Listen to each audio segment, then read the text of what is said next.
अगर आप छोटा बिजनेस चला रहे हो, शॉप, ट्रेडिंग या कोई भी छोटा काम, और हर साल टैक्स टाइम पे एक ही टेंशन होती है, बुक्स कौन बनाएगा, ऑडिट का खर्चा कौन उठाएगा, तो ये टिप ध्यान से सुनो। सेक्शन 44A डी छोटे बिजनेसेस के लिए बना है। ये जीएसटी का रूल नहीं, इनकम टैक्स का रूल है।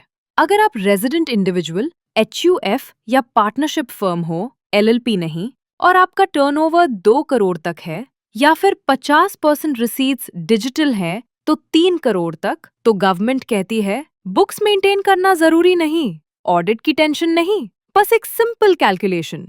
Cash sales 8% income, digital sales 6% income, 50 lakh का बिजनेस है और डिजिटल रिसीट्स ज्यादा है, टैक्स सिर्फ 3 लाख रुपए की इनकम पर। एक बात याद रखना, जीएसटी टर्नओवर का हिस्सा नहीं है। 108 का बिल हो, 44AD टर्नओवर 100 रुपए ही माना जाएगा, लेकिन गलती यही होती है।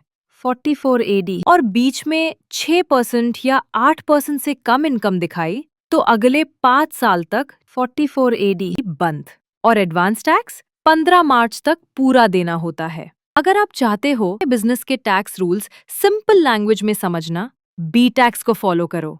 ज्ञान का नहीं, गलतियों का नुकसान होता है।